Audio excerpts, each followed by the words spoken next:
Joel, we're into the beginning of a new civic year. We've already had one cabinet meeting, but what tone are the Conservative group in Harlow going to set in respect of a number of issues? This week's full council, the Conservative opposition are going to set out our key programme for change in Harlow. So what does that mean? The Conservatives have consistently argued for a council tax freeze, but what we also want to push this year is an agenda for sharing services with other districts and sharing staff, and to really force that agenda through to make the savings the council needs to do. Because we all know that the council has to save £5.3 million over the next 4 years. So we've got to think innovatively as a council to deliver those savings, but protect frontline services. Now, one example that the council could follow, and that the government has talked about consistently, is sharing a chief executive. There's lots of savings to be made there. We could also look at projects that we no longer want to do. So, for example, the Harlow Times magazine that costs £30,000 a year. We think that's waste, and that could be put online. That's a waste of taxpayers' money, and it's just council propaganda. But equally, we've got to look at all of our frontline services and see how we can work better and smarter, using IT, for example, to save officers time. So, for example, the administration wants to give councillors Apple iPads. Why don't you give that to frontline staff like housing officers and frontline landscapers who can work remotely more efficiently and then save money and time? How many of these ideas are actually being thought through or off the top of your head? For example, our sister paper, in Thurrock, the Chief Executive of Thurrock Council is also the Chief Executive of Barking and Dagenham. So have you gone through a sort of stage 2 in these thoughts? No, what we're going to do is this year set out a full programme for what a Conservative administration would look like. And so we're going through a number of policies this year that we will announce closer to the local elections and general election. Because one of the things that people want to see is, say for example last Thursday's cabinet was very much a sort of, we'd say that Contact Harlow, you criticise the satisfaction rate, but then the ball bounces back from the Mike Danvers to say it's a coalition. Are we going to see a constructive argument, or are these really just war of words? Well, if you take Contact Harlow, what we've said consistently is the administration needs to show community leadership, not just on Contact Harlow, but a number of frontline services, and review the procedures there, because they've neglected those services for quite a while now. And the performance indicators that were revealed at Cabinet last week show that the administration aren't showing leadership there, and they're not putting resources there. What we say as an opposition is that you've got to use your funds to fund frontline services. That's the key. And so in our programme and manifesto for change this year, we'll be setting out how to deliver that. You went on to the Harlow Times with £30,000, but a lot of people quite like getting that as a through the door. It's a guide during the year for some certain substances, whether the heavy squad, etc. But you seem to think that's just £30,000, when you mention it, is a lot of money. £30,000 could afford a new housing officer. £30,000 could go towards a community service to keep that going. Could go towards the youth council to keep that going, because people recognise that we've got to take young people's views seriously.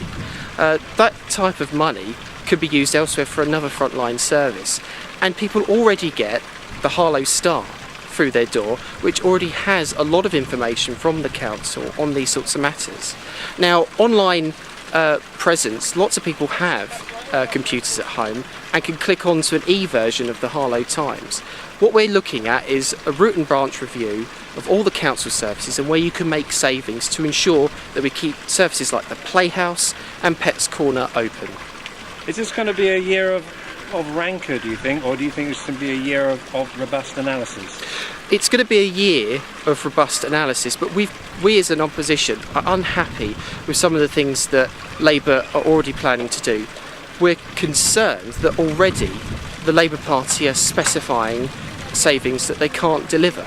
They haven't set out where they're going to make some certain savings. So, for example, at Cabinet last week, we saw that the administration was going to make a saving from the regeneration budget, but they couldn't tell us how. That's very dangerous when it comes to financial planning, where are you going to make these savings? And Labour have got to answer that question, because if we have a budget where we say, oh, we're going to make an unspecified saving to this service, to that service, and we don't declare where, we could be forced into a situation that we've faced in similar years under Labour administrations, where we can't balance the budget. Now, under a Conservative administration, we always had balanced budgets and we froze the council tax. We provided good value for money, and that's what residents want. They don't want us to go back to the dark days where the budget was a serious issue and we run the risk of not being able to afford frontline services. Remember, Labour did... Do you detect that from the building behind us here, there is a lot of waste going on? Well, the administration must look at how it can reduce the bureaucracy in the town hall. We will, as an administration, put forward plans to reduce the amount of bureaucracy and to prioritise money and resources to the front line. But of course there are essential services where you do need a lot of staff, so housing officers to help people that have problems with maintenance of their properties, to ensure that the housing stock is properly managed. That's important. We also need to ensure that we have enough resources to deal with landscaping across the town, and estate management too. But we've got to look at the communications budget, we've got to look at the support staff budget to see whether savings can be made, and as an opposition we will be spelling out what we want to do over the next few months. From Sumners to Old Harlow, have you sounded out what the people of Harlow, what they really want to see? Well, there are particular issues across the town that need to be addressed. For example, in Harlow Common, people want a new health service at Prentice Place, but there's been delays, uncertainty over that decision, and we need to see community leadership from Labour to spell out what's going to happen at Prentice Place. We need to look at priority estates regeneration. So at Staple Tie, looking at the Briars, again, delays, uncertainty, discussions still ongoing about that. Residents want to see resolution. Now, these talks have been going on about Prentice Place and the Briars for a very long time, and what the opposition are going to be calling for on Thursday is answers to those basic questions, so residents in those particular areas feel like things are happening. But of course there are other issues in Old Harlow, Junction 7A, which I've passionately opposed. We've got to understand that we do need better road infrastructure across the town, but it's the placement that's crucial, so that we drive forward our plans for the enterprise zone at the Nortell site, and equally regeneration at the Templefield site too.